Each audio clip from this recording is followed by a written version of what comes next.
titingnan ay parang carpet ang hinihila ni Kuya. Pero nakakamangha dahil ito pala ay kanilang ipinapakain sa mga hayop. Ito kasi ay totoong pananim na tinatawag na hydroponic fodder. Kakaiba ang paraan nito dahil hindi na kailangan ng lupa sa pagtatanim. At sa loob lang ng 7 araw ay pwede na itong i-harvest at ipakain sa mga alagang hayop. Sa ganitong pagtatanim, malinaw na makikita mo ang mga sprout o usbong sa ibabaw, buto sa gitna at root mat o makapal na ugat sa ilalim. Tingnan nyo si Kuya, hindi nakapagpigil. Direktang kinain ang ugat nito. Bagamat kakaiba ang proseso, siksik naman sa vitamins ang mga pananim. At alam nyo ba, mas tipid daw ito kaysa sa purong commercial feeds. Paano kaya ito ginagawa?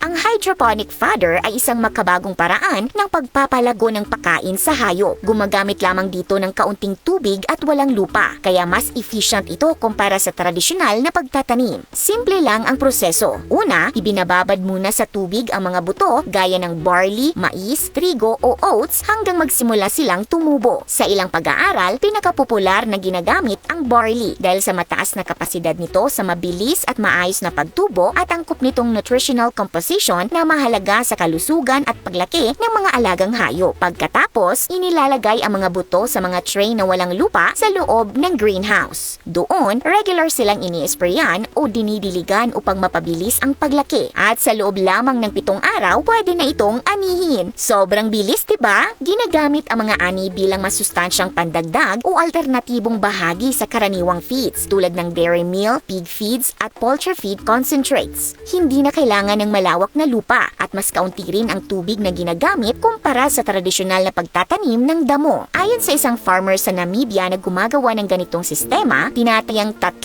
hanggang 4 na litro lang ng tubig ang kailangan para makapagpatubo ng 1 kilo ng hydroponic fodder. Dahil dito, maraming magsasaka ang naaakit subukan ito, lalo na sa panahon ng tag-init o tagtuyot kung saan mahirap magpatubo ng natural na damo. Bukod pa rito, mabilis din ang production cycle nito. Imbes na maghintay ng ilang linggo o buwan, 1 linggo lang ay may panibago ka ng pagkain. At dahil controlled ang environment, mas nababawasan din ang problema sa pabago-bagong panahon. Kaugnay nito, may mga magsasakang nagsasabing nakakatulong ito sa feed efficiency, milk production at paglaki ng kanilang alagang hayop. Kasabay nito ang posibilidad na maaaring maging mas malusog at mas mabigat ang mga alagang hayop dahil sa masustansyang pagkain. Pero mahalagang tandaan na nag-iiba ang resulta depende sa klase ng hayop, kalidad ng sistema at tamang management, kaya hindi ito magic solution. Sa katunayan, ayon sa ilang experts, mas epektibo itong gamitin bilang karagdagang pagkain o supplement lamang kaysa total replacement ng regular feeds. Bakit? Dahil mataas ang moisture content nito at mas mababa ang dry matter kumpara sa conventional feeds. Ibig sabihin, hindi pwedeng ito lang ang ipakain sa mga alagang hayop. Minsan ay kailangan pa ring dagdagan ng ibang pagkain para makuha ng hayop ang kumpletong nutrients na kailangan nila. Kaya kailangan pa rin ng tamang kaalaman, maintenance at maayos na sistema para maging matagumpay ito. Pero sa kabila nito, patuloy pa rin lumalawak ang paggamit ng hydroponic fodder sa iba't ibang bansa, kabilang na ang Pilipinas. Noong 2022, isinulong din ito ng Department of Agriculture bilang alternatibong paraan upang makatulong sa problema sa mataas na presyo ng feeds na lalong naapektuhan ng pandaigdigang krisis sa supply. Sa pamamagitan ng 3-day training ng Agricultural Training Institute o ATI, may mga lokal na magsasaka ring sumubok gumamit ng hydroponic fodder gamit ang mais at iba pang buto. Ayon sa datos ng Department of Agriculture, mas tipid at nakakatulong sa pagbawas ng feed cost kapag dinagdagan ng hydroponic fodder ang pagkain kumpara sa purong conventional feeds. Sa kabuuan, ang hydroponic fodder system ay isang makabagong solusyon na patuloy na pinapalagana para sa mga susunod na henerasyon. Kung nagustuhan ninyo ang content natin today, mag-comment ng yes. This is Ate O from our Republic. Hanggang sa muli and stay awesome!